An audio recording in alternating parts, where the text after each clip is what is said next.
Programom Sevdah pod Tutinskim nebom zvanično su otvoreni Majski dani kulture, manifestacija koja se realizuje u sklopu obeležavanja Dana bošnjačke nacionalne zastave. Sevdah pod Tutinskim nebom otvorila je direktorica Kulturnog centra Refadija Ademović. Na ovo posebno veče Sevdaha večera smo zajedno da uživamo u pjesmi, emociji, bogatoj tradiciji koja se kroz Sevdah prožima generacijama. Toplu dobrodošlicu želim našim uvaženim izvođačima sevdalinke, kao i našim kazivačima lijepe riječi. Hvala vam što svojim talentom čuvate ovu ovako vrijednu kulturnu baštinu.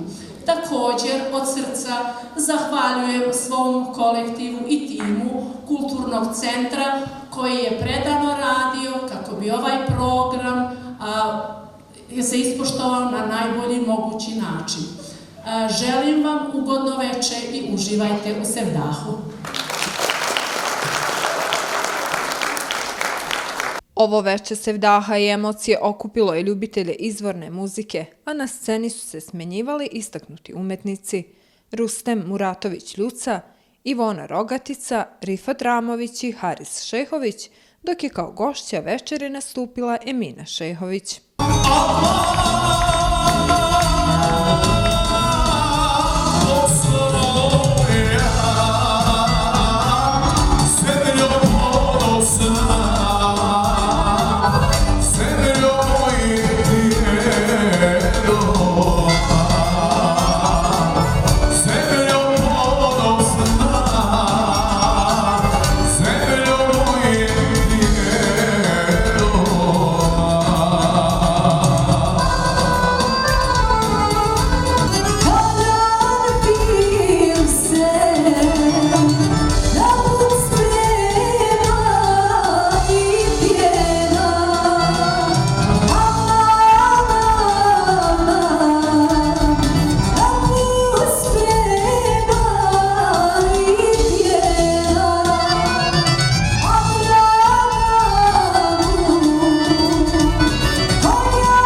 Osim muzičkih nastupa, publika je imala priliku da uživaju u recitacijama Dine Hasanović i Kanite Kačapor. Riječima i djelima čuvamo Sandžak.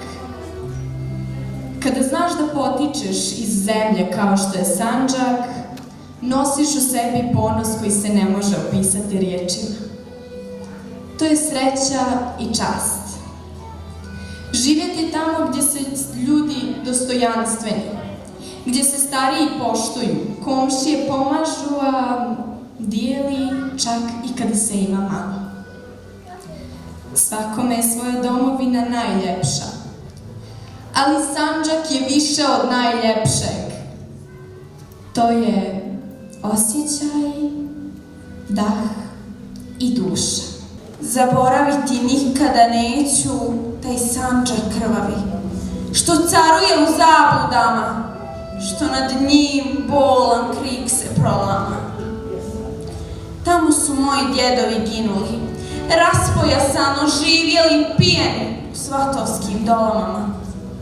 Pjesmu i čežnju kroz svijet pronijeli.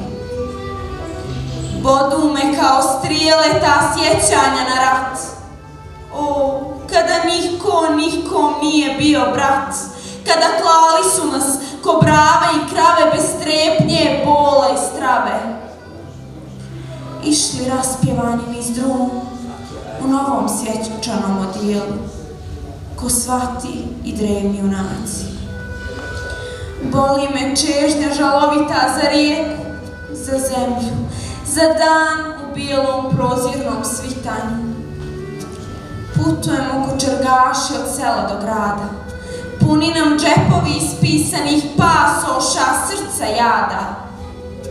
A život nam je strašan u